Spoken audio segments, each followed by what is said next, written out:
श्रीमद् भागवत के 12 स्कंद हैं, अर्थात प्यारे हमारे आपके शरीर की ये कथा है, बात जगत की नहीं है, हमारे आपके शरीर की कथा है। जिस दिन आपको जीवन में भागवत भगवान का दर्शन हो जाए, जिस दिन जीवन में द्वारका धाम की परिक्रमा और वाणी से इस मंत्र का उच्चारण हो जाए, हम कह सकते हैं इसके बाद तुम्हें भगवान को ढूंढने की आवश्यकता नहीं है। इसके मतलब तुम्हें गोविंद का दर्शन हो गया और फिर भी ना पहचान पाओ, क्योंकि भागवत सुनने का विषय नहीं है। और अगर सुनने का विषय होता तो फिर ये श्रोता क्यों कहते कि जब तक व्यासपीठ के सामने नहीं जाता हूं, जब तक पंडाल में नहीं पहुंचता हूं, और पंडाल में भी ज्यादातर लोग क्या करते हैं, आगे बैठने को मिले, क्यों? बोले जिससे हमारी कथावाचक की नजर से नजर मिल जाए। असली रस उसी को मिलता है भगवान की कथा का, जो व्यासपीठ के सम्मुख बैठ करके वक्ता की नजर से नजर मिलाकर कथा सुनते हैं, असली रस मिलता है। तो ये कानों का विषय है। अगर कान का विषय होता तो हारन की आवाज तो हार में भी मिल जाती, लेकिन वो आनंद नहीं आता। अर्थात ये जो विषय है ये कानों से सुनने का विषय नहीं है, ये आंखों से सुनने का विषय है। माने आंख इसका रस पीती है, तो आंख सुनती तो है नहीं, आंख न पीती और न सुनती है, आंख तो देखती है। इसके मतलब कथावाचक की आंख से भगवान का वो दर्शन करती है। तो भागवत दर्शन करने का विषय है। अब आपको जब कभी मौका मिल जाए तो लेना, कथा में बैठ लेना ही दर्शन नहीं है। जिस दिन इसका असली रस तुम्हें आ जाए, असली आनंद मिल जाए, और असली आनंद कब है? जब होंठ मुस्कुरा रहे हो और आंखों से अश्रु बह रहे हो। होंठ तो मुस्कुरा रहे हो, ये आनंद की पराकाष्ठा है। होंठ मुस्कुरा रहे हो और आंख रो रही हो, समझ लेना उसी समय तुम्हें मेरे गोविंद का दर्शन हो गया। क्यों? अगर ठाकुर जी को इस संसार में कुछ प्यारा है सबसे ज्यादा, तो केवल आंसू। बड़ा गजब का स्वभाव है। कन्हैया जी कहते कि तुमने हमें जीवन भर रुलाया है, इसलिए हम भी उसी पर कृपा करेंगे। 11 अगर एक को एक में मिलाया जाए तो कितना बनता है? अगर आपसे कोई पूछे कि एक में एक मिला दिया जाए कितना बनेगा, क्या उत्तर दो? बच्चे अच्छे कितना बनेगा एक में एक मिला दोगे? कोई कह रहा 11, कोई कह रहा 2। अच्छा आप लोग बताइए कितना बनेगा? इसने मेरी कथा सुनी है। एक में जब आप एक को मिलाएंगे, मैंने ये नहीं कहा कि एक में एक लीजिए, एक में एक को जोड़ोगे तो कितना बनेगा? 2। एक पर एक को लिखोगे कितना बनेगा? 11। लेकिन हमने आपसे कहा है कि आप एक में एक मिला दीजिए, और जब एक में एक मिला दोगे, अच्छा बताइए सब्जी में कितनी चीजें मिलाई जाती हैं? कितनी मिलती? नमक मिलती है, मिर्च, आलू, कम से कम 10-15 चीजें, और फिर 10-15 ही बनती है। मिलाएं उसमें आप कितनी भी, लेकिन वो बनेगी एक ही, और लोग कहेंगे ये सब्जी है। यही तो कहते हो। अर्थात जब एक में एक मिलेगा तो एक ही बनेगा। प्यारे, जिस दिन इस रहस्य को समझ जाओगे, एक और एक कौन है? एक हम और एक जीवात्मा परमात्मा। तदप द्वि अंगुलम न्यूनम। रस्सी तो अंगुल छोटी क्यों हो रही? क्योंकि दो ही तो हैं, हम और तुम। इस हम और तुम के रहस्य को मिटाना ही एको हम। अच्छा बताइए, हम उससे दूर हैं? कथा से हटके थोड़ी चर्चा करें। कथा तो हम आप रोज सुनते हैं, क्या हम उससे दूर हैं? हम ये दावे से कहते हैं जो वही है वही मैं हूं, जो वो है मैं प्रवेश किया तो कुछ ना कुछ उस गुण में हम लिप्त हो गए। कैसे? बोले भूम परत भा ढावर पानी, त्यों जीव हरि भजन जगत सब। ये बत्ती नहीं सत्य है। और जहां तक मेरी पहुंच है, हम ये कह सकते हैं जितने लोग बैठे हैं, ये तीन सत्य एक दिन, एक समय, एक साथ आपको मिले। तीनों ये इकट्ठे आपको एक दिन, एक समय, एक साथ मिले। कब? जब परिवार में, घर में, रिश्तेदारी में किसी की मृत्यु हुई, तो पहला मृत्यु रूपी सत्य सामने था। और वो कैसे चला? खाली हाथ। ये दूसरा सत्य था। और तीसरा सत्य, आप लोग जब पीछे चलते हैं तो क्या गाते हो? राम नाम।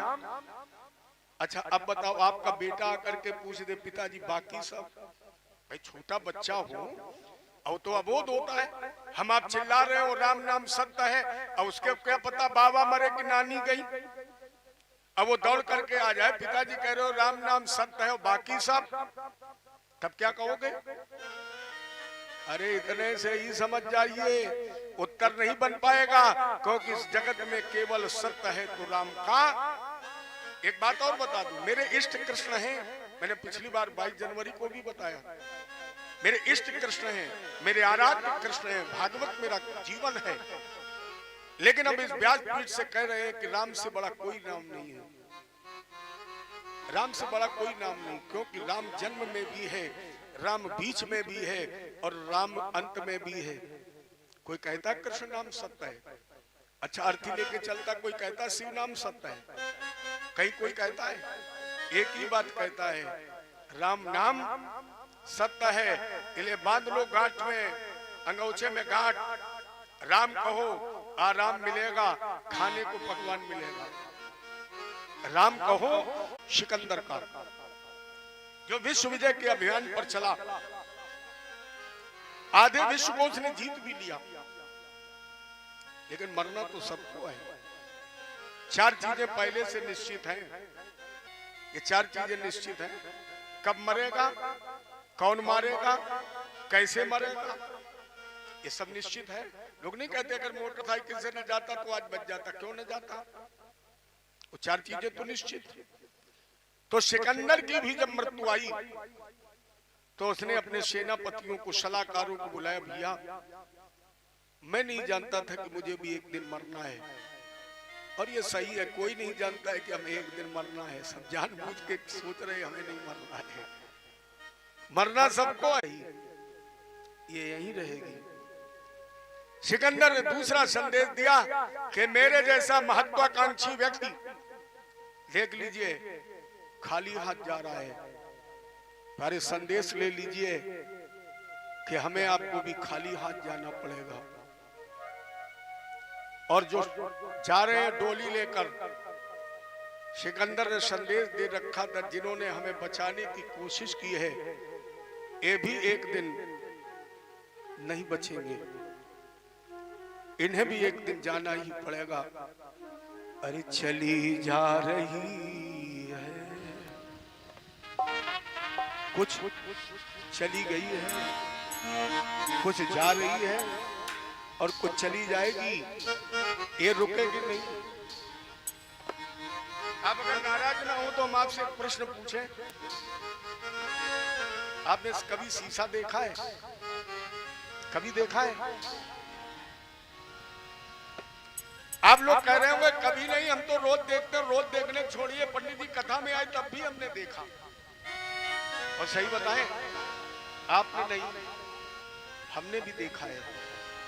शीशा हमने भी देखा है, आपने नहीं। लेकिन प्रश्न मेरा यह है कि क्या जब हम पहली बार आए थे तब ऐसे ही थे? तुम ऐसे थे? नहीं थे ना। रोज शीशा देखते रहे, चेहरे में कब परिवर्तन आ गया बता सकते हो? लड़कपन से खेलते खेलते दिन में 2-4 बार तो शीशा देखा ही होगा। खेलते खेलते कब जवानी में प्रवेश कर गए बता सकते हो? दिन तारीख याद है? याद नहीं है, क्योंकि आज तक आपसे किसी ने पूछा ही नहीं, ये प्रश्न आपसे किसी ने किया नहीं होगा।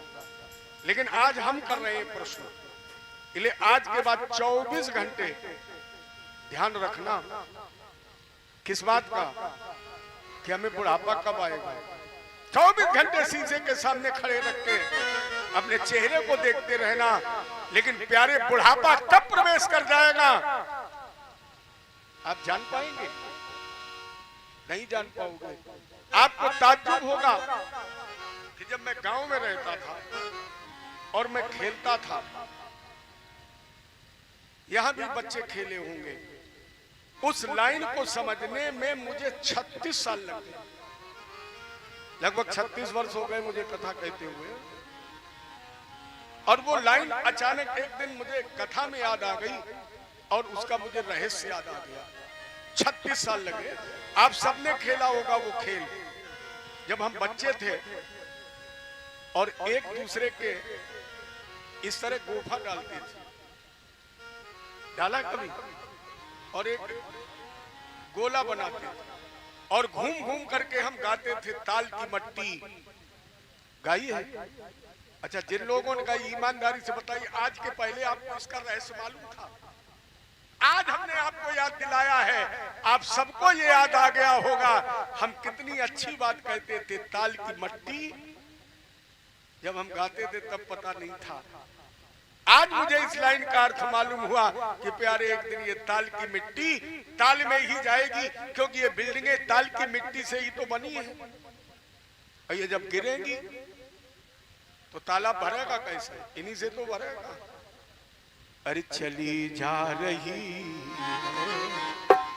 उम्र धीरे धीरे, चली जा रही है उम्र धीरे धीरे, चली जा रही है उम्र धीरे धीरे, चली जा रही है उम्र धीरे धीरे, चली जा रही है उम्र धीरे धीरे, पल पल आठो पहर धीरे धीरे, पल पल आठो पहर धीरे धीरे, चली जा रही है उम्र धीरे धीरे, चली जा रही है उम्र धीरे धीरे।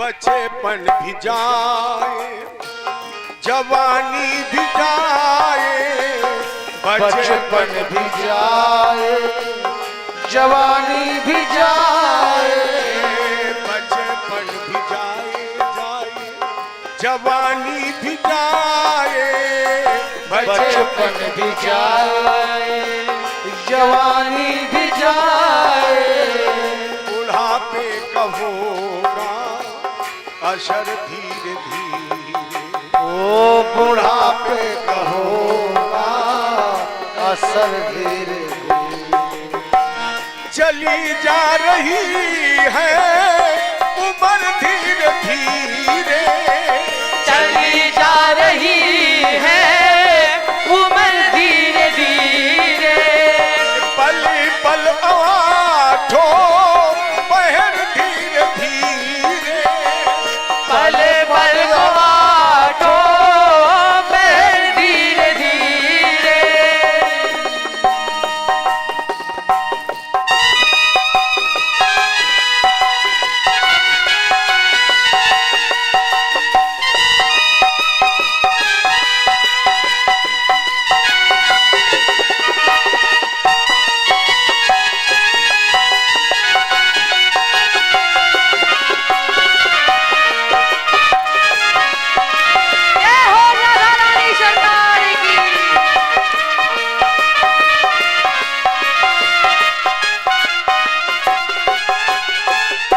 तेरे हाथ पाँव में दम न रहेगा, तेरे हाथ पाँव में दम ना रहेगा, तेरे हाथ पाँव में दम न रहेगा, तेरे हाथ पाँव में दम ना रहेगा, झुकेगी तुम्हारी कमर धीरे धीरे, ये झुकेगी तुम्हारी कमर धीरे धीरे, चली जा रही है उम्र धीरे धीरे, चली जा रही है उम्र धीरे धीरे, चली जा रही तो मैं धीरे धीरे,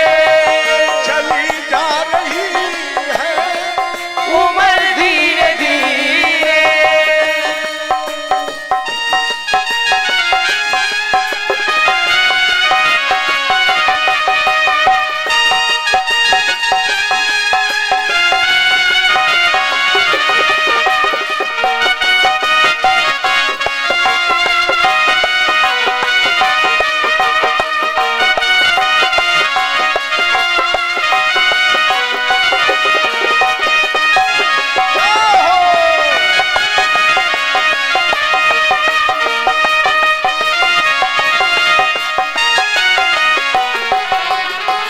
शिथिल अंग होंगे सब एक दिन तुम्हारे, शिथिल अंग होंगे सब एक दिन तुम्हारे, शिथिल अंग होंगे सब एक दिन तुम्हारे, शिथिल अंग होंगे सब एक दिन तुम्हारे, फिर मंद होगी नजर धीरे धीरे,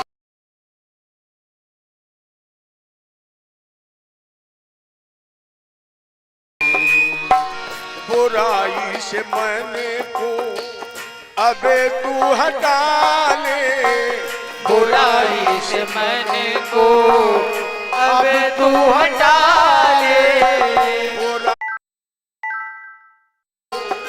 अबे तू हटा ले, बुराई से मन को अब तू हटा ले, सुधर जाए जीवन तेरा धीरे धीरे, हो सुधर जाएंगे मन तेरा धीरे धीरे, चली जा रही है उम्र धीरे धीरे, चली जा रही है उम्र धीरे धीरे, चली जा रही है उम्र धीरे धीरे, चली जा रही है उम्र धीरे धीरे, पल पल को आठों पहर धीरे धीरे, पल पल को आठों पहर धीरे धीरे,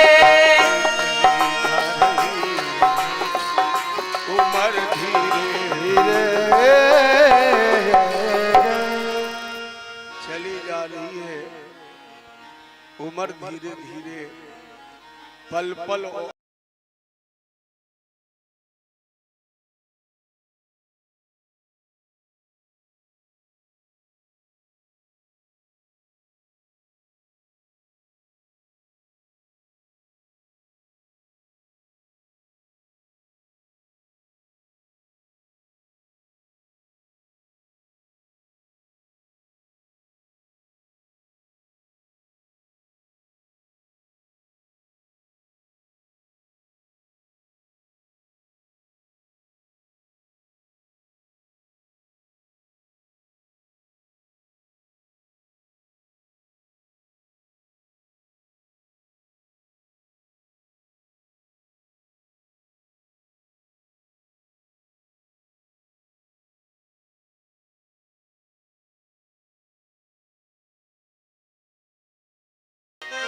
श्री कृष्णाय वयम नमः, सच्चिदानंद, जिसकी आप कथा सुन रहे हैं, जिसे आप राम कृष्ण नरसिंह वामन परशुराम के नाम से जानते हैं, उसका नाम क्या है? सच्चिदानंद। उसका नाम सच्चिदानंद ही है। ये नाम तो सब बाद के हैं, लोगों ने अपने भक्त के अपने अनुकूल रख लिए हैं। जिन्हें राम अच्छा लगा राम रख लिया, कृष्ण अच्छा लगा कृष्ण रख लिया, लेकिन उसका प्रथम नाम सच्चिदानंद। सत, चित और आनंद। पहला वाक्य क्या है? सत। एक सत कौन है? जिस पर ये पृथ्वी टिकी है। सत्येन धार्यते पृथ्वी, सत्येन तपते रवि,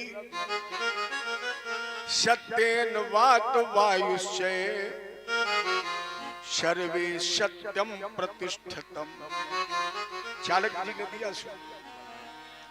वो सत्य जिसकी दूरी पर पृथ्वी है, वो सत्य जिससे सूर्य तपता है, वो सूर्य जिससे हवा चलती है, वो सत्य। सर्वे सत्यम प्रतिष्ठितम। जहां तक आपकी दृष्टि पहुंच रही, जो भी आपको दृष्टिगोचर हो रहा, जो दिखाई पड़ रहा है, वो सब सत्य की दूरी पर टिका है। तो पहला तो वो सत्य, और दूसरा सत्य माने निचोड़ भी होता है। सत्य माने रस, जो संपूर्ण वेदों का निचोड़ है, जो संपूर्ण ब्रह्मांड का रस है, वो है सत्य। और उससे बड़ा कुछ नहीं है।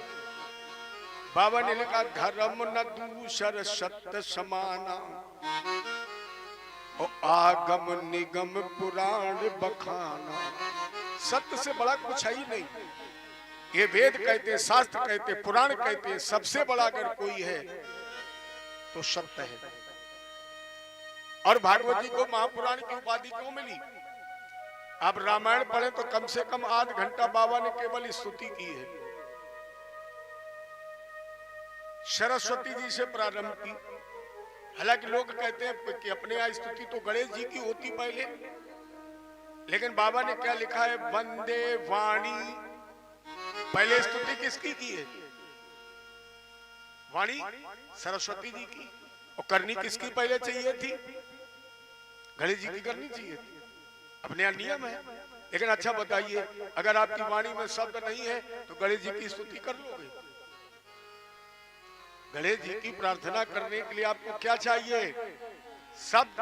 और शब्द कौन देगा? सरस्वती देगी। तो हमारे बाबा बहुत साधारण व्यक्ति नहीं थे, ज्ञानी विज्ञानी थे। उन्होंने कहा गणेश जी की वंदना तो तब होगी जब पहले माता जी प्रसन्न होगी, इसलिए वाणी, पहले वाणी की स्तुति की है। लेकिन खैर मेरा इससे कोई मतलब नहीं है। मेरा मतलब यह है कि रामायण पढ़ो तो आध घंटा केवल स्तुति है। गणेश जी की स्तुति, सरस्वती जी की स्तुति, यहाँ तक कि मूर्खों की स्तुति। शिव पुराण पढ़ो शंकर जी की, विष्णु पुराण पढ़ो विष्णु जी की, देवी पुराण पढ़ो देवी जी की। लेकिन भागवत आप पढ़िए, किसी की स्तुति नहीं है।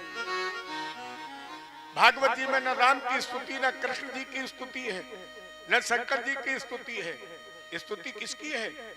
वेद व्यास जी ने लिखा, सत्यम परम धीमहि। हम किसे प्रणाम करते हैं? सत्य को।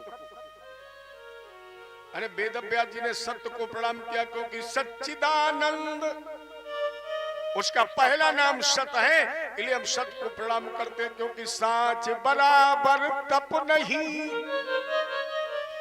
झूठ बराबर पाप, और जाके हृदय साच है ताके हृदय आप। सत्य ही तो परमात्मा है, इसलिए पहला नाम सत्य।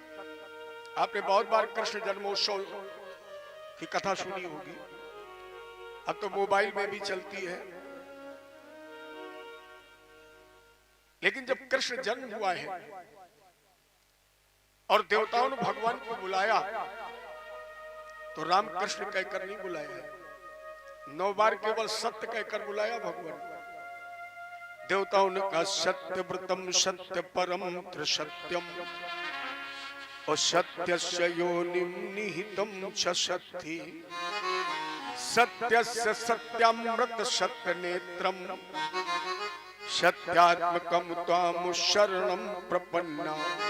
प्रभु आपकी प्रतिष्ठा का श्रेष्ठ साधन सत्य है, आप पारमार्थिक सत्य हैं, आप आदि मध्य कभी न होने वाले अंत में सत्य हैं, आप कालातीत सत्य हैं, कालातीत सत्य हैं, आप त्रिकालवादित सत्य हैं।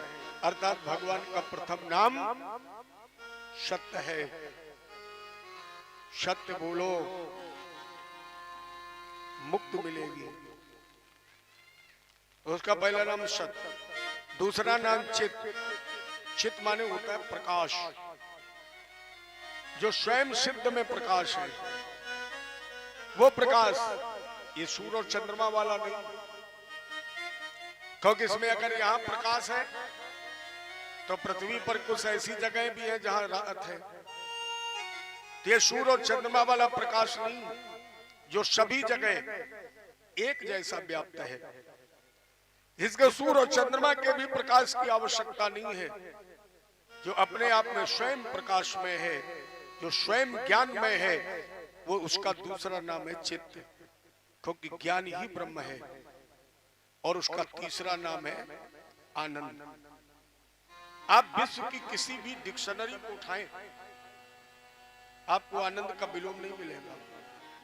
सुख का दुख है, हर्ष का विषाद है, जन्म का मृत्यु है, लेकिन आपको कहीं भी आनंद का विलोम नहीं मिलेगा, क्योंकि आनंद केवल परमानंद की ही शरण में है। कोई ऐसा वाक्य नहीं बना जो आनंद को उलट दे। अब आनंद जो अप्रकट है, जो स्वयं सिद्ध है, जो स्वयं पूर्ण है, जिसका कोई विरोध नहीं।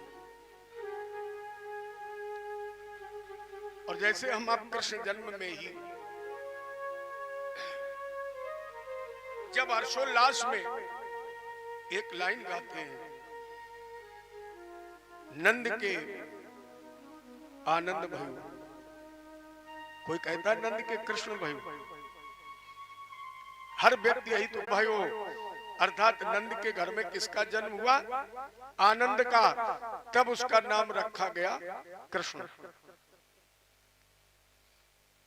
इसके तीन वाक्य हैं नाम में, सत, चित और आनंद, तब बना सच्चिदानंद। और अगर तीन वाक्य हैं तो फिर तीन साकार रूप भी है। वैसे वेदांत ये कहता है उसका न कोई रंग, न कोई रूप, न कोई उसका साज, न कोई उसका श्रृंगार, न कोई आवाज, न उसकी कोई पहचान। लोगों ने कहा तो फिर वो है कैसा? विद्वानों ने उत्तर दिया, तुम जैसा चाहते हो वो वैसा ही है। उसकी अपनी कोई पहचान नहीं, कोई रंग रूप नहीं। तुम उसे जिस रूप में चाहते हो वो उसी रूप में है, वो वैसा ही है। लेकिन जब हम आप साकार रूप में उसे देखें तो अगर तीनों नाम में वाक्य है तो फिर उसके तीन साकार रूप भी है, ब्रह्मा, विष्णु और महेश। तो अपनी क्रियात्मकता के लिए तीन प्रकार की माया भी है। माया, योग माया और महामाया। माया ब्रह्मा के पास सृष्टि की संरचना, योग माया भगवान विष्णु के पास, महामाया भगवान शंकर के पास। अब वो तीन काम भी करते हैं। विश्वोत्पत्त्यादि हेतवे, विश्व की उत्पत्ति, विश्व का पालन और विश्व का उपसंहार। तो तापत्रय विनाशाय, तापत्रय सारा खेल तीन का ही है। इसलिए मैंने आपको बताया था तीन ही बातें बताई जाती है 7 दिन में। अब वो तीन बातें इसी में है, क्योंकि वो त्रिगुण ही तो है। नाम में तीन वाक्य, तीन प्रकार के स्वरूप साकार में, तीन प्रकार का कार्य, विश्व की उत्पत्ति, पालन और संहार। तो फिर तीन प्रकार की बीमारियां भी भगाता है। तापत्रय, तीन प्रकार के तापों का विनाश करने वाला कौन? श्री कृष्णाय। श्री माने तेज भी है, श्री माने लक्ष्मी भी है, और श्री माने राधा भी है। श्री के बहुत अर्थ हैं, लेकिन यहां विद्वानों ने श्री का अर्थ लगाया है रास राजेश्वरी महारानी राधा जी। और अपने शास्त्रों का यह मत है कि अपने से बड़े का नाम पहले आता है। कृष्ण राधा की आलादनी शक्ति है, और बगैर शक्ति के ब्रह्म भी नपुंसक है। अगर शक्ति नहीं है तो शिव भी सौ है। जैसे हमारे आपके शरीर में शक्ति तो नहीं रहती। जब बुढ़ापा आता है तो हाथ पांव कान मुंह तो सब यही रहते हैं, लेकिन लोग कहते तो यही है भैया अब चला नहीं जाता है। क्यों? बोले शक्ति नहीं रही। तो बगैर शक्ति के जिस तरह ये शरीर नपुंसक है, उसी तरह शक्ति के बगैर ब्रह्म भी नपुंसक है। इसलिए शक्ति का नाम पहले, और वो शक्ति है राधा, वो शक्ति है श्री। और उस श्री स्वरूप राधा मान लीजिए, लक्ष्मी मान लीजिए, तेज मान लीजिए, किसी रूप में मानिए। मैं नहीं कहता कि आप केवल राधा ही मानिए, किसी रूप में शक्ति को मानिए। तब शक्ति के साथ वो ब्रह्म स्वरूप जो इस धरा पर अवतरित हुआ कृष्ण के रूप में, ऐसे शक्ति और ब्रह्म श्री कृष्ण वयम नुमा, हम सभी, केवल हम नहीं, हम सभी प्रणाम करते हैं, नमन करते हैं, नमस्कार करते हैं। इसके पश्चात सुखदेव जी की चरण वंदना है। यम प्रव्रजन्तमनुपेतमपेत कृत्यम द्वैपायनो विरह कातर आजुहाव पुत्रेद तन्मय तरया तरवोभिने दुस्तम सर्वभूत हृदयम मुनमानतोष्मि जन्मत ही जग दुख निरख नरा लपेटे अंग भाग चले सुखदेव जी लगे पिताजी संग। प्यारे, जिन्होंने माँ के गर्भ को ही 12 साल के लिए मंदिर बना लिया हो, जिन्होंने 12 वर्ष तक माँ के गर्भ में बैठ करके पूजा की हो, तपस्या की हो, साधना की हो, उसे संसार के किसी संस्कार की आवश्यकता है? संस्कार तो हमारे आप जैसे अज्ञानी जड़ों के लिए बने हैं कि अगर अज्ञानी जीव को संस्कार दे दिए जाएं तो संस्कारित हो जाएगा।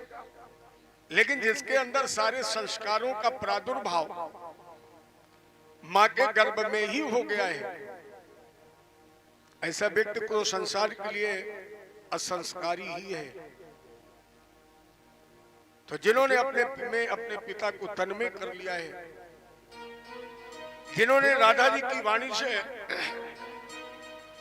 गोलोक धाम में कृष्ण नाम प्राप्त किया है, और शिव की वाणी से अमर कथा श्रवण कर वेदव्यास जी की धर्म पत्नी अरण्य के गर्भ से जिनका जन्म हुआ है, ऐसे परमहंस अजान बाहु संस्कार शून्य अजान बाहु हम उसे कहते हैं जिसके चलते समय हाथ की जो मध्यमा उंगली है, ये बीच वाली, ये पैर की घुटुआ के नीचे तक अगर पहुंचती है उसे अजान बाहु कहते हैं। इतना हाथ लंबा हो कि चलते समय ये उंगली पैर के घुटवा के नीचे तक पहुंचती है, उसे अजान बाहु कहते हैं। और जिसके अंदर ये लक्षण होता है वो कहीं ना कहीं विशिष्ट प्रतिभा का धनी होता है।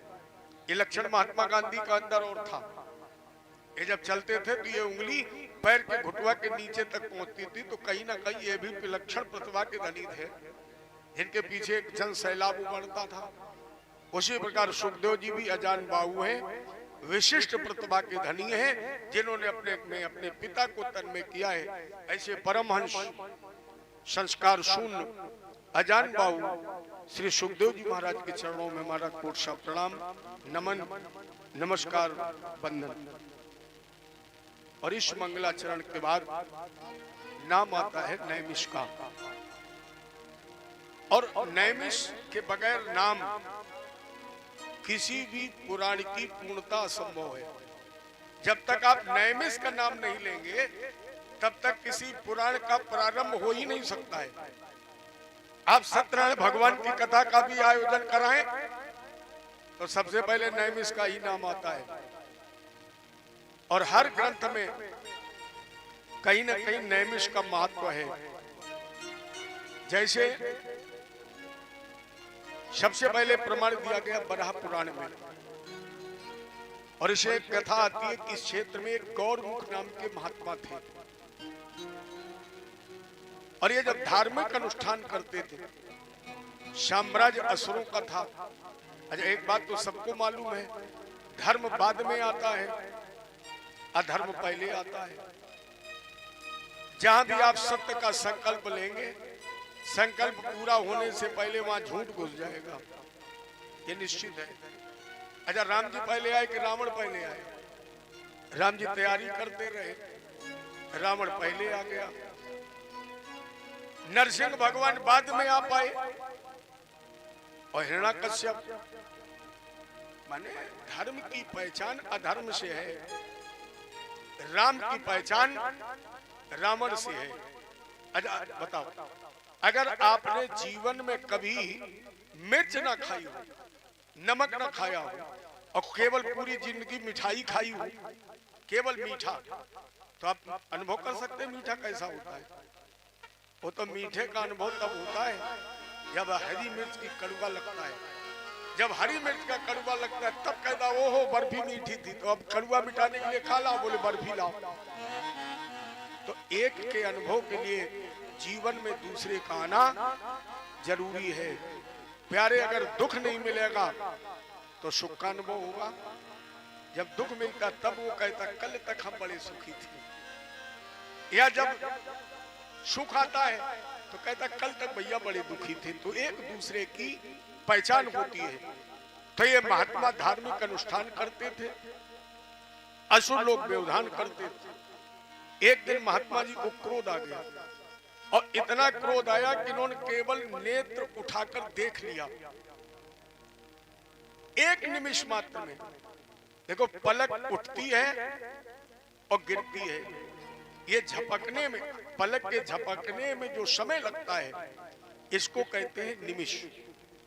और इस निमिष मात्र में संत को इतना क्रोध आ गया कि इस निमिष मात्र में उस क्षेत्र से समस्त असुरों को भस्म कर दिया। उस निमिष से उस स्थान का नाम नैमिष पड़ गया। पहला प्रमाण। दूसरा प्रमाण देवी भागवत के अनुसार, जब इस पृथ्वी पर अधर्म, अत्याचार, अनीति की पराकाष्ठा हो गई तो ऋषिमंडल माने संत ब्रह्मा जी के पास पहुंचे।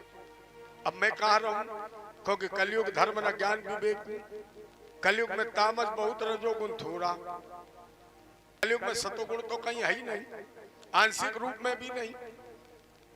रजोगुण कहीं कहीं है, थोड़ा बहुत। सबसे ज्यादा क्या है, जरा सी बात हो नहीं, चलो तुम्हें देख लेंगे। वो ये नहीं समझ रहा है कि तुम कह रहे हो हम तुम्हें देख लेंगे, और ऊपर वाले ने कहीं पहले तुम्हें देख लिया तो तुम देखने काबिल बचोगे। अब तो मेरी समझ में जिनके शरीर का वजन 40-40 किलो है, केवल 40 किलो 25 किलो, अब वो 75 किलो वालों से ऐड के देखते हैं। मैं बताते हैं क्या है, तामसी प्रवृत्ति ही तो है। क्रोध की अधिकता। तो महात्माओं ने कहा ये बताओ हम रहेंगे कहाँ, क्योंकि वहां तो जरा जरा सी बात पे लाठी चलेगी, गोली डंडा तमंचा, और हमारे तीर है तुलसी और रुद्राक्ष की माला, कहाँ हम रहे, कहाँ ये माला चले। उस समय ब्रह्मा जी के पास एक चक्र था, मनोमय चक्र। ब्रह्मा जी ने वो चक्र छोड़ दिया और कहा आप लोग इस चक्र के पीछे पीछे जाइए, जहां जाकर के ये चक्र रुक जाए उस क्षेत्र में तुम निवास करना, वहां कलयुग का प्रवेश वर्जित है। तो आगे आगे चक्र चला। देखो धुरी को कहते हैं निम, और हर चीज की कोई ना कोई धुरी है। जैसे गाड़ी में भी तो धुरी लगती है, तो धुरी की जो नोक होती है उसको कहते हैं निमि। जो नोक होती जिस पर टिकती है उसे कहते हैं निमि। तो जहां पर आकर इस चक्र की निम रुक गई, उसी निम से उस स्थान का नाम नैमिष पड़ गया। और जिन्होंने भी नैमिषारण्य की यात्रा की होगी उन्होंने देखा होगा नैमिष का मुख्य तीर्थ क्या है, चक्र तीर्थ ही तो है, चक्र कुंड।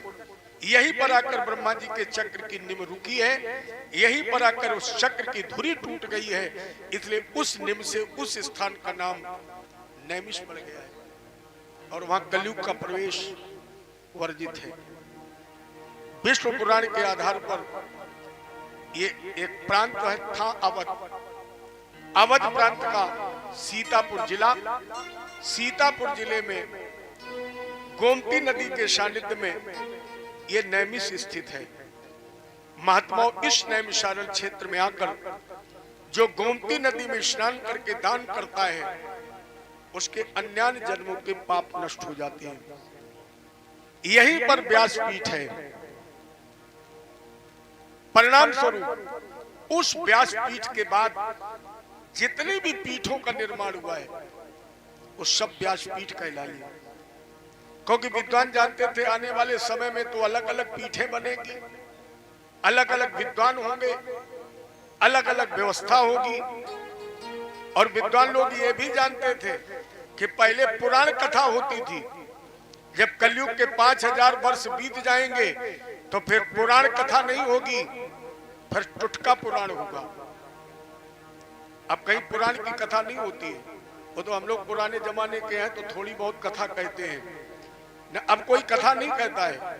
अब तो जितने भी वक्ता बनते हैं वो केवल जनता को इलाज बताते हैं। कोई भी वक्ता आप लीजिए, कितना भी बड़ा वक्ता हो, केवल वो आपको इलाज बताएगा।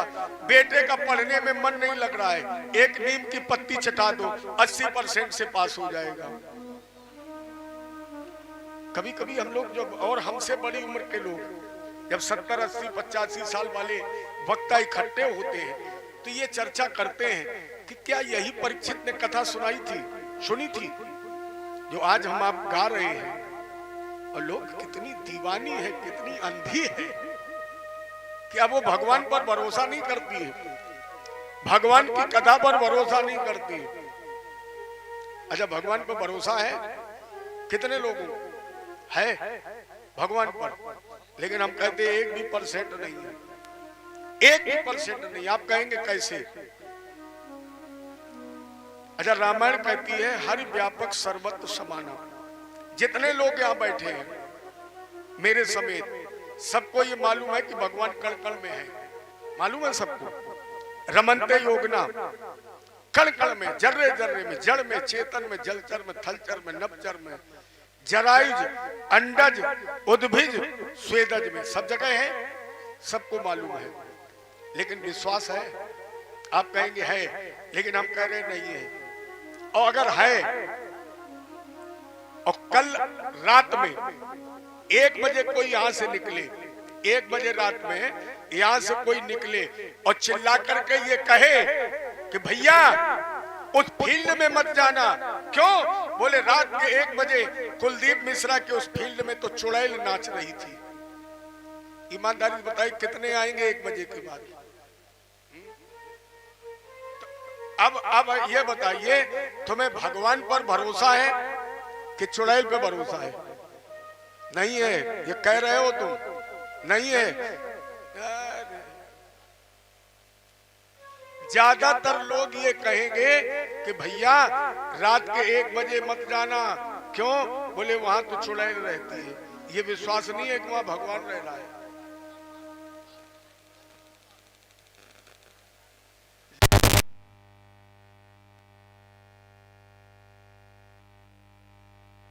तो भगवान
कर भरोसा भगवान पर, ये कुछ नहीं करेंगे। अगर तुम्हें ईश्वर पर भरोसा है, लेकिन कलयुग में ऐसी उल्टी हवा चल रही है, कलयुग में ऐसी उल्टी बयार चल रही है कि जिसे मानना चाहिए उसे लोग नहीं मानते हैं, और जिसका कोई मतलब नहीं है उसके पीछे भागते हैं। अंधविश्वास। और गोवर्धन पूजा में आकर के भगवान ने अंधविश्वास ही तो तोड़ा है। केवल भगवान पर भरोसा करो। तो जानते थे वेद व्यास जी आने वाले कलयुग में न जाने कितनी पीठें बनेगी, न जाने किनकी पीठें बनेगी। अभी तक तो लोग केवल कथा में गाते और बजाते थे। अब तुमने फेसबुक में देखा कथावाचक नाचते भी है, नहीं देखा होगा? देखो खड़े होकर नाचते हैं। अब नाचते हैं, अब मजबूरी हम लोगों के सामने है।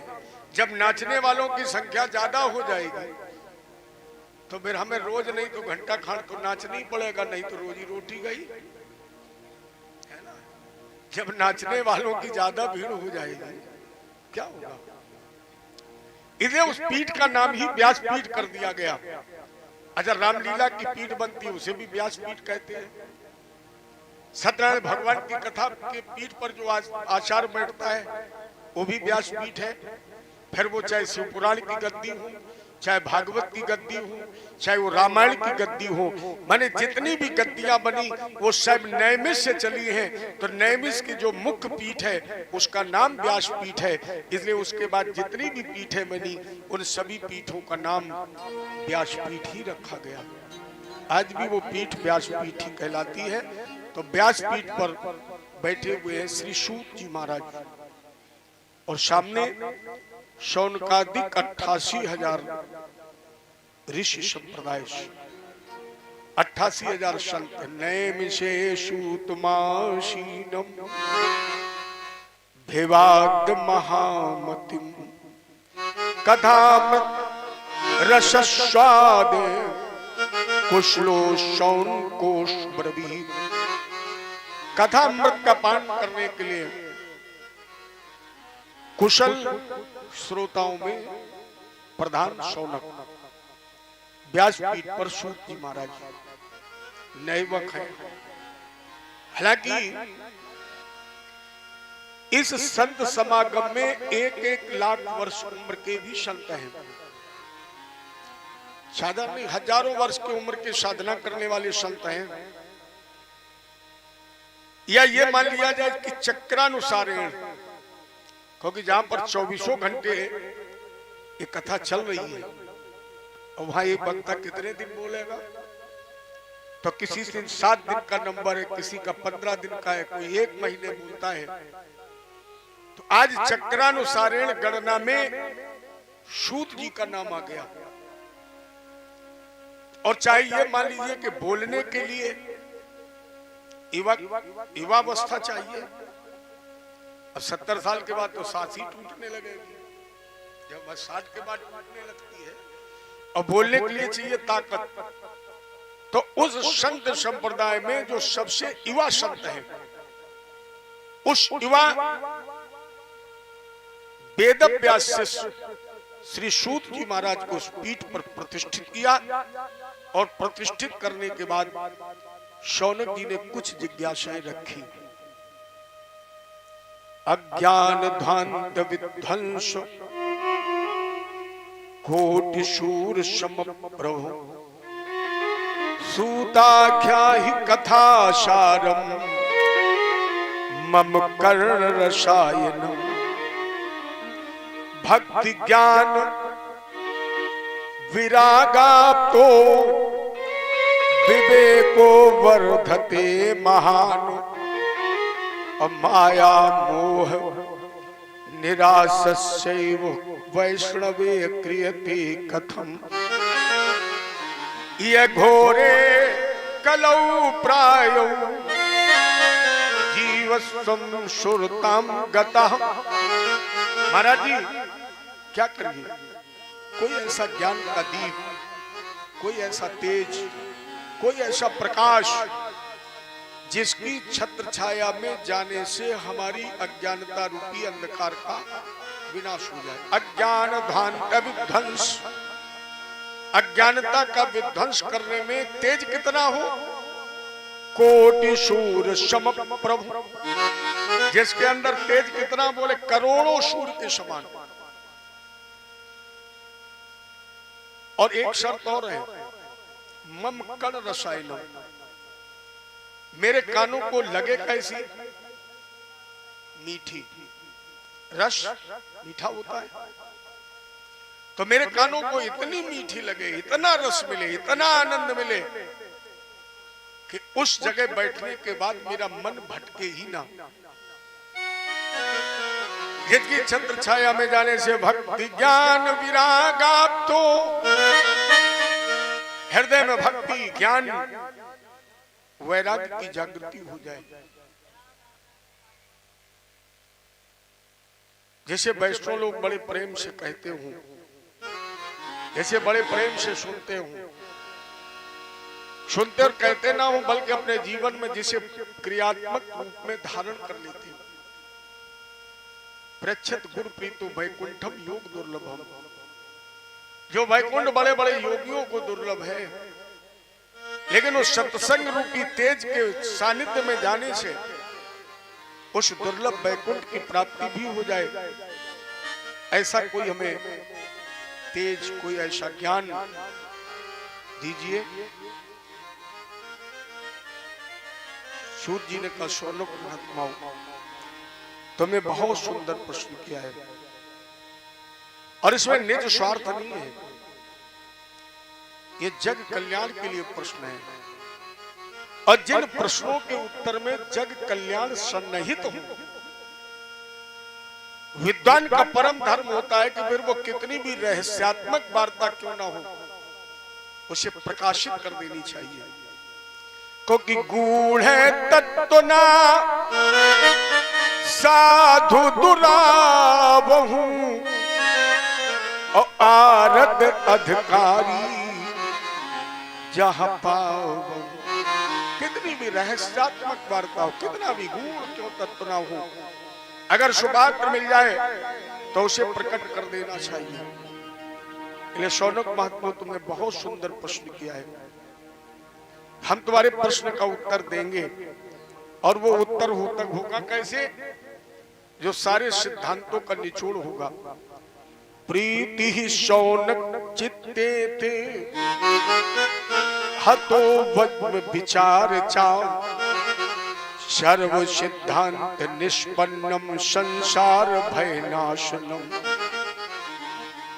सर्व सिद्धांत हम वो तुम्हें ज्ञान देने जा रहे हैं, वो दीप प्रज्वलित करने जा रहे हैं जो सारे शास्त्रों का सार है, जो सारे सिद्धांतों का निचोड़ है, और जिसकी छत्र छाया में जाने से संसार भय नाशनम, जिसके श्रवण करने से संसार के सारे भय, सारे दुख, सारी पीड़ा समाप्त। ये ऐसी दवा है, अगर ये विचार किया जाए, इस संसार में कोई ऐसा व्यक्ति है जो दुखी ना हो? आज तक आपको कोई ऐसा मिला है? कोई नहीं है। कहते तो हैं, कहेंगे लोग बिल्कुल सुखी हूं मैं, लेकिन वो इतना जरूर कहेगा बिल्कुल मुझे कोई दिक्कत नहीं, बिल्कुल खुश, बहुत आनंद, लेकिन क्या बोले छोटा वाला नहीं ठीक है, लग गई है बीमारी। जिनके बच्चे हैं वो भी दुखी हैं, जिनके नहीं हैं वो दुखी, जिनके हैं पूछो वो सुखी हैं। जिनके घर जमीन मकान है वो भी रो रहे हैं, जिनके नहीं है और आप कहते हैं तुम ना मत करना, तो जिसने नहीं किया वो कहता जब तुम करने गए तब हमसे कहा तो मत करना, तुम करके आ गए हमसे कह रहे हो मत करो।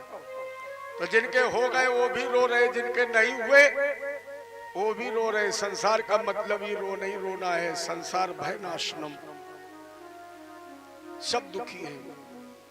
और यहाँ अगर आप दुखों की दवा चाहते हैं, सारी बीमारियों की अगर दवा चाहते हैं, तो इदम भागवतम नाम, एक भागवत नाम के ग्रंथ का सेवन करो, बीमारी खत्म। जैसे इतने लोग बैठे, मेरी बात से नहीं, आप लोग न्याय सत्य और धर्म से बताना कि जब तक आप इस पंडाल में बैठकर कथा सुन रहे हैं आपको कोई दर्द है, कोई दुख है? नहीं है, क्योंकि दुख तो पंडाल के बाहर खड़ा प्रतीक्षा कर रहा है, निकलो, और तुम निकले नहीं। अरे तुम पर बाद में लदेगा, हम पर पहले लदेगा, क्योंकि हम तो 3 जिला दूर डरे हैं।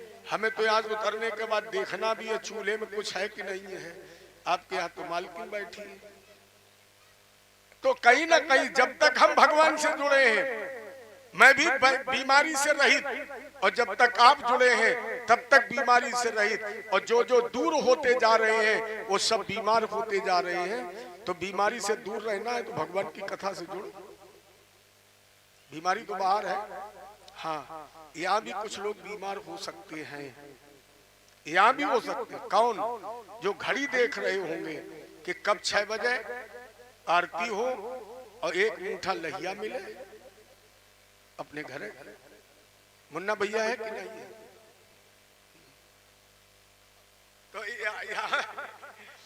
जय जय श्री, तो यहाँ भी बीमारी हो सकती है। जो केवल ये लक्ष्य लेकर के आते हैं, हमने देखा है सत्यनारायण की कथा होती है, बुलौआ लगता है और लोग दरवाजे बैठते हैं, कहे भैया चलोगे नहीं? बोले अभी तो दूसरा ही बजा है। शंख गिनते, शंख कै बजे? बोले अब 4 हो गए, अब कुर्ता पहन। कहे बोले जब तक पहुंचोगे तब तक 5वां बज जाएगा। 5वां शंख बजा, अब चरणामृत, अब वो कथा सुनते हैं, उन्हें तो चरणामृत पंजी, तो उन्हें दुख हो सकता है, लेकिन जो भगवान की कथा से जुड़े हैं, क्यों? बोले गर्मी बहुत है, गर्मी बहुत है। अच्छा मुझे याद है पहले कथा कब होती? जनवरी में। तब लोग क्या कहते? ये कथा का समय है, सर्दी बहुत, तो क्या यहाँ कथा सावन में कराई जाए?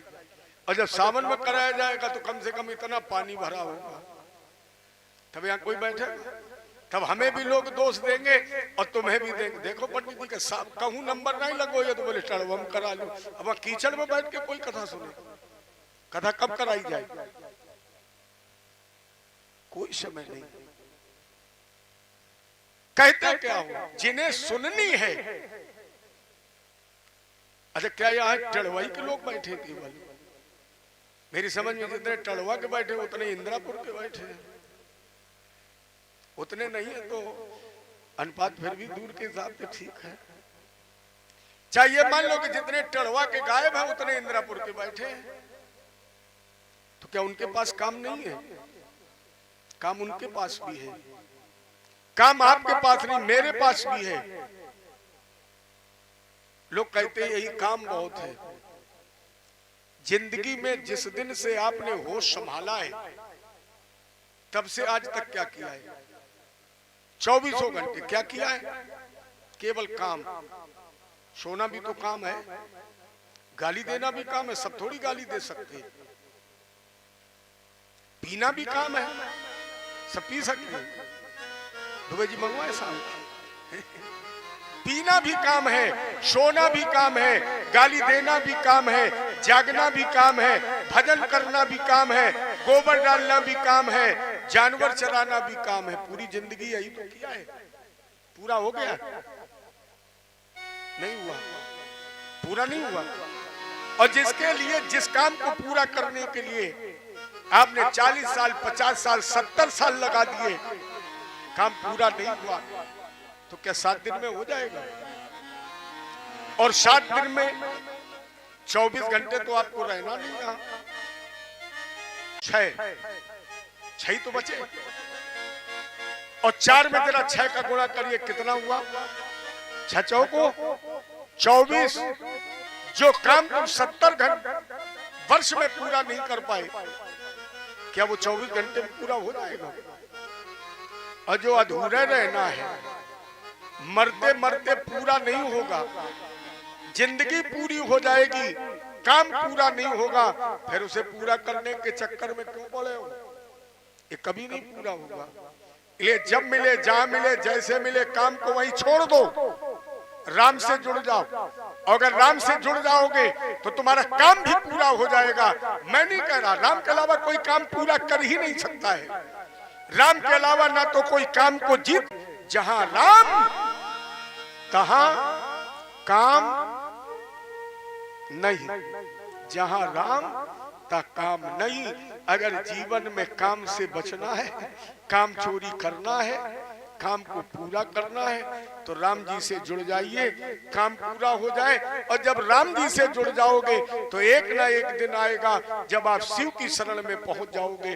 अगर शिव की शरण में पहुंच गए तो तब शिवतीशर नयन उघारा और चितवत काम भयो जल। अपने आप जीवन का काम जल जाएगा। काम बंधन मुक्तो ही ब्रह्म भूपाय कल्पते, महाभारत कह रहा है। काम बंधन मुक्तो ही। प्यारे, इस देश में, इस भारत में, इस ब्रह्मांड में, इस नर्तन में आने के बाद जिसने काम से मुक्ति प्राप्त कर ली है वो निश्चित राम को प्राप्त कर गया है। जिसने काम को जीत लिया है वो राम को प्राप्त कर गया है। ब्रह्म भाव कल्पते, केवल काम को जीत लीजिए, राम तुम्हें मिल जाएगा। इसलिए संसार भय नाशनम, अगर गोविंद की कथा सुनोगे तो जीवन के सारे भय समाप्त हो जाएंगे। इसलिए संसार भय नाशनम। अब सुनने के लिए करना क्या है? एक नियम भी है, केवल पंडाल में बैठना नहीं है। नियम क्या है? इसके लिए तद हम ते अभ्यास्यामि सावधानतया सुन। केवल एक पथ है।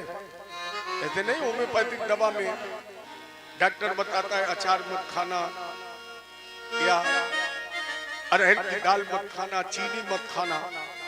उसी प्रकार इस ग्रंथ का जो लेखक है, जो डॉक्टर है, उसने एक ही पथ दिया, भगवान की कथा सुनना। तो कैसे सुनना? बोले तद हम ते अभ्यास्यामि सावधानतया सुनु। इस कथा को कैसे सुने? बिल्कुल सावधान होकर, एकाग्र होकर। और अगर एकाग्र होकर तुमने इस कथा को सुन लिया तो निश्चित भाव से बेड़ा पार। मन एकाग्र माने तब तक सुनो जब तक मन भगवान की कथा में लगे, और जब मन न लगे तो मत सुनो। क्यों? तोरा मन सुना होगा आपने, रेडियो में गीत आता था, तोरा मन दर्पण कहलाई आ, तोरा मन दर्पण कहलाई आ, तोरा मन दर्पण कहलाई तेरा मन दर्पण कहलाई भले बुरे सारे कर्मों को, भले बुरे सारे कर्मों को देखे और दिखाए। तोरा मन दर्पण कहलाए, तोरा मन दर्पण कहलाए।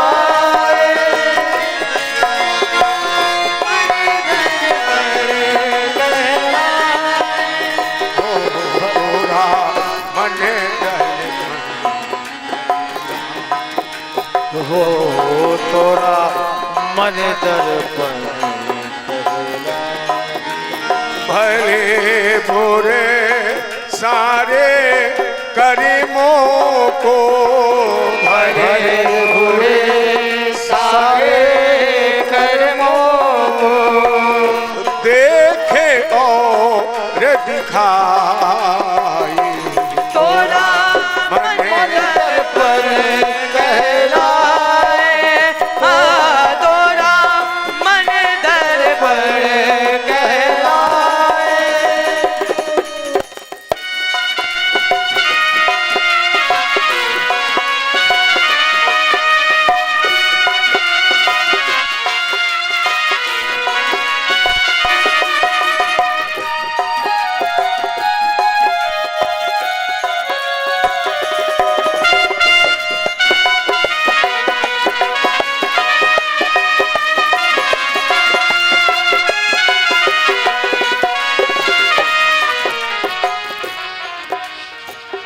मन ही देवता मन ही ईश्वर, मन से बड़ा ना हो मन ही देवता मन ही ईश्वर, मन से बड़ा न को मन उजियारा जब जब फैले, जग उजियारा हो। ओ जग उजियारा हो, जग उजियारा हो। इस उजले कर पर प्राणी, इस उजले दर पर प्राणी धूल न जमने पाई। तोरा मन दर्पण कहलाए, तोरा मन दर्पण कहलाए, तोरा मन दर्पण कहलाए। भले बुरे सारे कर्मों को, भले बुरे सारे कर्मों को देखे और दिखाए। तोरा मन दर्पण कहलाए, तोरा मन दर्पण कहलाए, तोरा मन दर्पण कहलाए।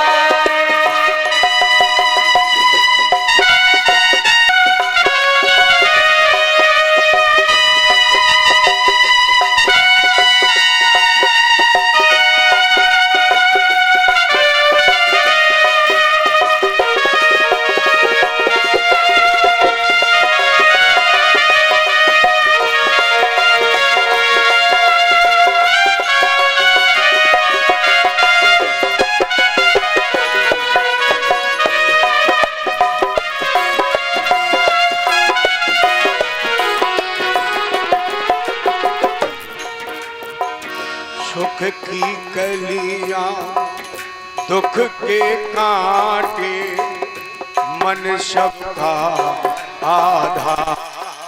वो सुख की कलियां दुख के काटे मन सबका आधार। मन से कोई बात छुपे ना, मन के नयन हजार, मन के नयन हजार। जग से कोई भागिल चाहे, जग से कोई भागिल चाहे मन से भाग न पाए। तोरा मन दर्पण कहलाए,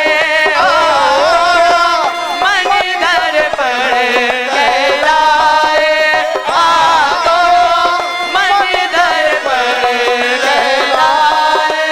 भले बुरे सारे कर्मों को, भले बुरे सारे कर्मों को देखे और दिखाए।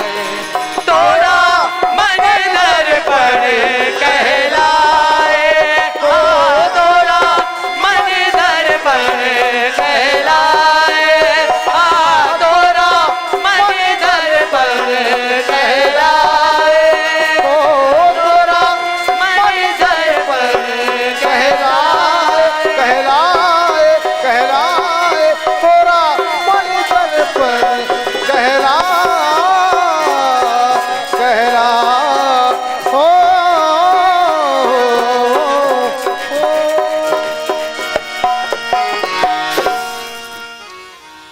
धन की दौलत ढलती छाया, मन का धन अनमोल। तन एक एक क्षण ढल रहा है, लेकिन मन ढलता है।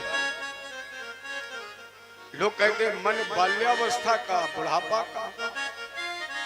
बच्चा भी टॉफी चॉकलेट कंपट। अब कहूं 85 साल के दादा से पूछो, खाए दादा कुछ मन है? रे 5 रुपया संतरा वाली कंफर्ट। और हमारी मत मानो, जो लोग बैठे जिनके दांत नहीं रहे उनसे पूछो, मुंह में पानी आ गया, मिल जाए काट। तन की दौलत ढलती छाया, मन का धन अनमोल। मन के कारण भैया क्या करें, तन के कारण मन के धन को माटी में मत रोल। मन की कदर भुलाने वाले, मन की कदर भुलाने वाले हीरा जन्म गवाए। तोरा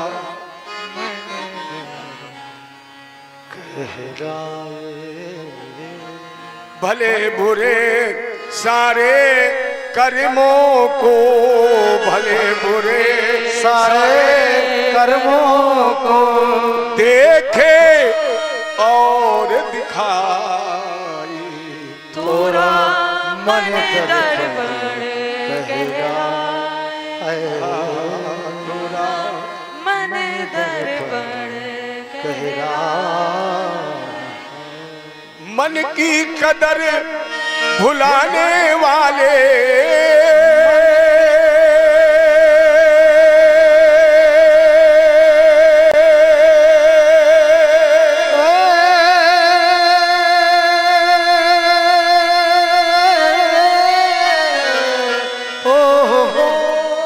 मन की कदर भुलाने वाले हीरा जन्म गवाई। तोरा मन दर्पण कहलाए। ले तदहम ते अभ्यास्यामि सावधानतया सुन। इन्हें जब तक मन लगे भगवान की कथा में, तब तक ना लगे तो व्यर्थ में समय मत गवाओ, न घर के रहे न घाट के रहे, न इधर के रहे। जब मन ना लगे और जब मन लग जाए तो भगवान को प्रसन्न कर लो, क्योंकि भगवान को चाहिए मन और घर वालों को चाहिए तुम्हारा धन, और कुछ नहीं चाहिए। फिर तो सब कहते जल्दी करो, कितना भी तुम्हारा हिती व्यवहारी नातेदार कितना भी प्रेमी हो, लेकिन जब श्वास निकल जाएगी तो हर आने वाला कहता भैया अब जल्दी करो। कोई चाहता है 1 मिनट रुक जाओ। अब तो जमाना ऐसा आ गया है, बुरा मत मानना। अब तो बहू घर में आई तो लड़का बहू यही चाहते हैं कितनी जल्दी राम नाम सत्य हो। हमारे यहाँ एक पूज्य पाद संत प्रातः स्मरणीय प्रभुदत्त ब्रह्मचारी जी, उन्होंने भागवत के विषय में एक दोहा लिखा, दैहिक दैविक मानसिक, ये 3 बीमारियां हैं। दैहिक दैविक मानसिक और चाहे होए भव की व्यथा, सब रोगन की औषधि एक है श्रीमद् भागवती कथा। सारी बीमारियों की दवा क्या है? भगवान की कथा, क्योंकि कथा में मिलता है प्रसाद। प्रसाद का मतलब है जिसमें कोई स्वाद न हो। अगर प्रसाद में स्वाद ढूंढ लिया तो प्रसाद नहीं है, फिर तो भोजन बन गया। तो प्रसाद श्रद्धा का ही होता है। जैसे आप कथा कर रहे हैं, आपने पंचामृत बनवाया, दही बहुत खट्टा था, बहुत खट्टा, बिल्कुल अचूक। दयोग से आपने ठाकुर जी का भोग लगाया और उसमें चीनी डलवाना भूल गए, चीनी नहीं डलवाई। भोग लगा करके वही पंचामृत उतना खट्टा जो जीभ पर नहीं रखा जा सकता आपको दे दिया, और आपने जैसे जीभ लगाई, प्रसाद देने वाले ने पूछा आपसे, भैया कैसा बना है? कोई कहेगा बहुत खराब है, कोई कहेगा ये बहुत खट्टा है, तो कहेगा वाह भगवान का प्रसाद है, बहुत अच्छा है। बहुत अच्छा कहने के बाद भले ही वो कान में कह दे भैया चीनी डलवाना भूल गए, थोड़ी डाल दो, लेकिन कोई खराब नहीं कहेगा। अगर खट्टे दही को हम भगवान का प्रसाद मानकर बहुत अच्छा कह सकते हैं, तो आप क्या वो भी तो भगवान का प्रसाद है, क्यों नहीं कहते वो अच्छा है? केवल सारे बीमारियों की जड़ क्या है? हम इसे प्रसाद मानने के लिए तैयार नहीं है। सब भगवान का प्रसाद है, और जिद्दी होगा लेकिन भाव बन जाएगा ये भगवान का प्रसाद है, तो फिर कभी आपके हृदय में पीड़ा नहीं होगी, दर्द नहीं होगा। मान लो सब भगवान का, अच्छा नहीं मान लोगे तो कर भी क्या लोगे? अगर नहीं मान लोगे कर भी क्या लोगे? और जब कुछ कर नहीं सकते हो तो वे कम से कम भगवान पे ऐसा नहीं लादते जाओ कि जो तुम कर रहे हो ठीक कर रहे हो, क्योंकि तो जो करना वो तो अपनी मस्ती में कर रहा है, वो तो हाथी वाली चाल में चलता, किसी की सुनता उनता नहीं है, वो अपनी मस्ती में चलता है। तुम कितने भी भौंकते रहो, वो अपना काम कर रहा है। जब अपना काम कर रहा है तो हमें तुम्हें इतना ही तो कहना है, गोविंद जी बड़ी कृपा है आपकी, ये सब आपका प्रसाद है। जैसे एक बार एक महात्मा, इसी के बाद कथा को विश्राम दूंगा, कथा बहुत लंबी है, ये बहुत लंबी रहती है, तो कभी कम की जा सकती, कभी बढ़ाई जा सकती है। एक महात्मा बड़ी मस्ती में जा रहा था, बरसात थी तो पानी भरा था, तो अपने आप में मस्त था। जहां पानी भरा था तो पैर मारता था, छप से उठता था, इतनी में मस्ती में था कि अपनी कीचड़ में मस्त जा रहा था। एक दुकान थी, हलवाई बढ़िया जलेबी बना रहा था, दही बन रखा था, महात्मा जी पास में पहुंचे, जलेबी की तरफ देखते थे, कढ़ाई की तरफ देखते थे, दही देखते थे, थोड़ी देर खड़े रहे और फिर चले गए, क्योंकि जानते थे जेब में चवन्नी है ही नहीं। वो जान गया हलवाई, इन्हें बुलाया, बोले आइए महाराज जी बैठिए। और बैठाने के बाद उसने 150 ग्राम जलेबी और दही, महाराज जी खाइए। महात्मा जी ने कहा क्या गोविंद कृपा है, एक तरफ थप्पड़ मरवा देता है और दूसरी तरफ जलेबी खवा देता है, क्या कृपा है तुम्हारी। और आगे बढ़ा,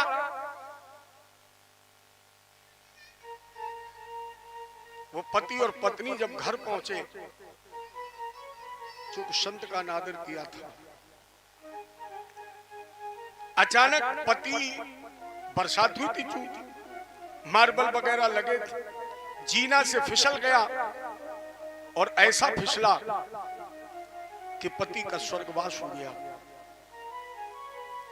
जब पति का स्वर्गवास हो गया तो जिन लोगों ने देखा था वो महात्मा को लेकर आए, महात्मन तुम्हारी श्राप की वजह से इसकी मृत्यु हो गई।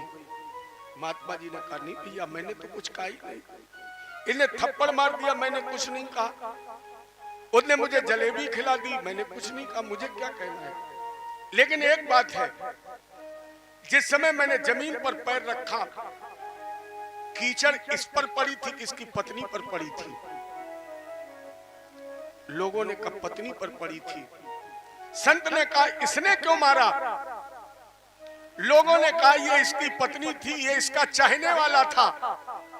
महात्मा जी ने कहा इसके मतलब मेरा भी कोई चाहने वाला है, क्योंकि पत्नी पर कीचड़ पड़ी तो इसने मुझे थप्पड़ मार दिया, और जब इसने थप्पड़ मार दिया तो मेरा जो पति था उसने इसको थप्पड़ मार दिया। जिस तरह पति पत्नी को प्रेम कर रहा है, उसी तरह मेरा ईश्वर भी मुझसे प्रेम कर रहा है। अर्थात गोविंद जो भी करता है वो अच्छा करता है। केवल एक बात कहते चलो, तेरी रजा में ही मेरी रजा है। अगर नहीं कहोगे तो क्या कर लोगे, चलना तो वही है। ये चलते चलते बस विश्राम करते करते एक लाइन गाते चलिए, यही विश्राम कर दूं, फिर कल आगे की चर्चा। अरे जहां ले चलोगे, अरे जहां ले चलोगे वही मैं चलूंगा। जहाँ ले चलोगे वही मैं चलूंगा। जहाँ नाथ रख लोगे, जहाँ नाथ रख लोगे वही मैं रहूंगा। जहाँ ले चलोगे वही मैं चलूंगा। और जहाँ ले चलोगे वही मैं चलूंगा। ये जीवन समर्पित चरण में तुम्हारे, तुम्हें मेरे सर्वस्व, तुम्ही प्राण प्यारे। ये जीवन समर्पित चरण में तुम्हारे, तुम्ही मेरे सर्वस्व, तुम्ही प्राण प्यारे। तुम्हें छोड़कर मैं, तुम्हें छोड़कर मैं किसी से कहूँगा। जहाँ ले चलोगे वही मैं चलूँगा। और जहाँ ले चलोगे वही मैं चलूंगा। जाओ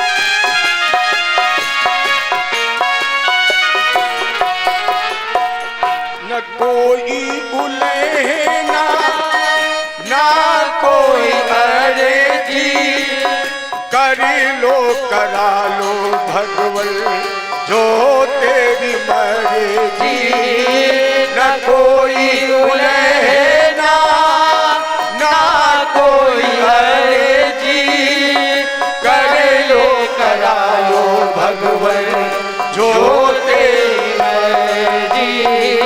सहाओ के शोक दुख, सहाओ के शोक दुख, खुशी से सहूंगा जहाँ ले चलोगे वहीं मैं चलूंगा, और जहाँ ले चलोगे वहीं मैं चलूंगा। जहाँ नाथ रखे लोगे, ओ जहाँ नाथ रखे लोगे वही मैं रहूंगा, जहाँ ले चलोगे वही मैं चलूंगा, और जहाँ ले चलोगे वहीं मैं। कहना जो होगा भगवन, कहना जो होगा भगवन, तुम्ही से कहूँगा, जहाँ ले चलोगे वही मैं चलूँगा, और जहाँ ले चलोगे वहीं मैं चलूंगा। जहाँ नाथ रखे लोगे, जहाँ नाथ रखे लोगे वही मैं रहूँगा, जहाँ ले चलोगे वही मैं चलूँगा, जहाँ ले चलोगे वही मैं चलूंगा, जहाँ ले चलोगे वही मैं चलूंगा, जहाँ ले चलोगे वही मैं चलूंगा, जहाँ ले चलोगे वही मैं चलूंगा। जहाँ नाथ रखे लोगे, जहाँ नाथ रखे लोगे वही मैं रहूँगा, और जहाँ ले चलोगे वही मैं चलूंगा। तुम्हारे ही दिन है, तुम्हारी ही रातें, कृपा दृष्टि सबों में तुम्हारी कृपा से नारायण प्रभु की मैं सेवा करूँगा, और जहाँ ले चलोगे वहीं मैं चलूंगा। जय जय श्री राधे जहाँ ले चलो। इस वहीं मैं कामना के साथ आज प्रथम दिवस की कथा का यही विश्राम, आरती और प्रसाद के बाद आप लोग मंगल कामना के साथ अपने अपने आश्रम के लिए प्रस्थान करें, और रात्रिकालीन बेला में राम कथा 8 बजे से 10:30 बजे तक। हमें तो आप लोग बहुत बार सुन चुके हैं, और मैंने कल आपसे आग्रह किया था कि आपकी बेटी प्रथम बार, भागवत की कथा तो बहुत बार बोल चुकी है, बोल रही है, लेकिन मैंने कहा कि टड़वा में तुम्हें राम कथा सुनानी है, तो प्रथम बार इस व्यासपीठ से वो आपके सामने राम कथा का गायन करेगी। आप लोग अधिक से अधिक संख्या में आकर राम कथा श्रवण करें। ये जो कथा है आपकी, ये लाइव चल रही है, और उस YouTube चैनल का नाम है शिवा किशोरी। शिवा किशोरी नाम के YouTube चैनल पर आपकी कथा लाइव भी चल रही है।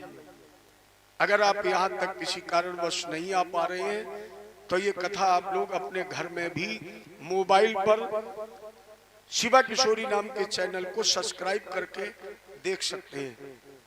और चाहते हम ये ज्यादा से ज्यादा संख्या में आइए और इस पंडाल को अच्छी तरीके से सजाइए, अच्छी तरीके से भरिए, जैसे कथा गाने में और सुनने में भी आनंद है। जय जय श्री। सभी लोग प्रेम से अपने अपने आसन पर खड़े हो। आरती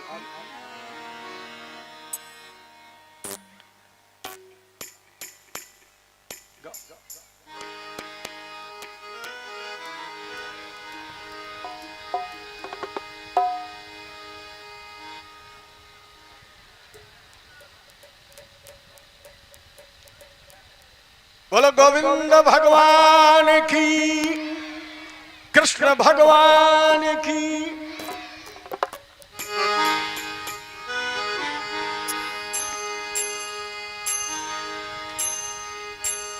बांके बिहारी तेरी आरती गाऊं, कुंज बिहारी तेरी आरती गाऊं, कुंज बिहारी तेरी आरती गाऊं।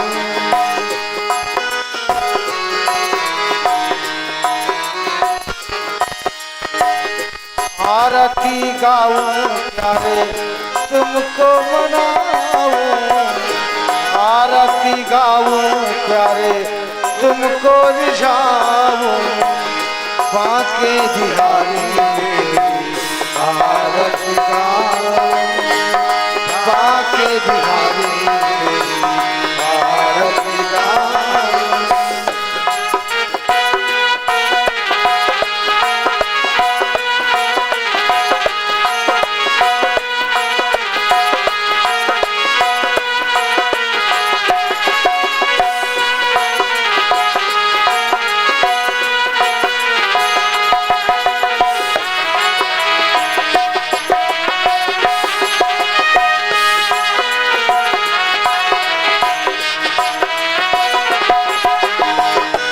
मोर मुकुट जाके माथे सोहे, मोर मुकुट जाके माथे सोहे, प्यारी प्यारी बंसी मन मन मोहे।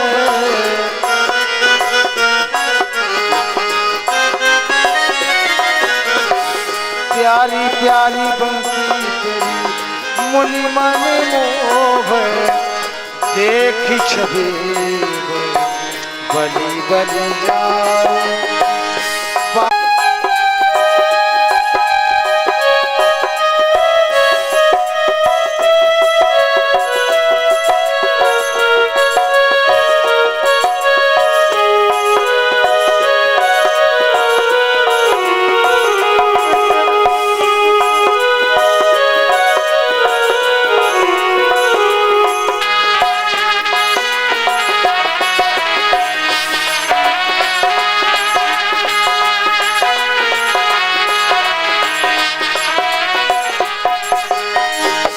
चरणों से निकली है गंगा प्यारी, चरणों से निकली है गंगा प्यारी। दुनिया तारी जिसने सारी दुनिया तारी, उन चरणों के दर्शन पाओ, बांके बिहारी आरती गाऊं।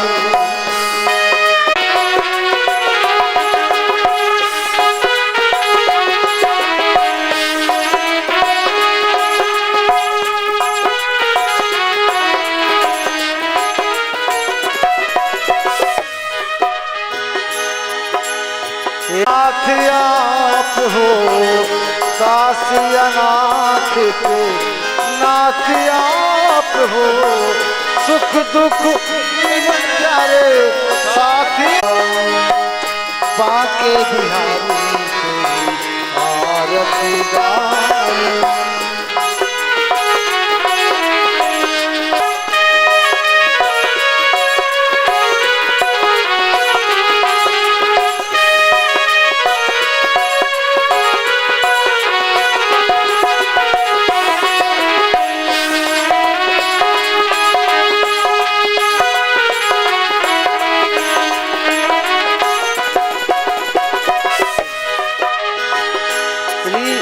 हरि हरिदास के प्यारे तुम हो, श्री हरिदास के प्यारे तुम हो, मेरे मोहन जीवन धन हो, मेरे हो प्यारी छवि तेरी मन में बसाओ, बाके बिहारी तेरी आरती गाऊं, आरती गाऊं प्यारे तुमको रिझाऊं, आरती गाऊं प्यारे तुमको रिझाऊं, बाके बिहारी तेरी आरती गाऊं, बाके बिहारी तेरी आरती गाऊं। कर्पूर गौरव हरे राम हरे राम हरे राम राम राम, हरे कृष्णा हरे कृष्णा हरे कृष्णा कृष्णा कृष्णा, हरे राम हरे राम हरे राम राम राम।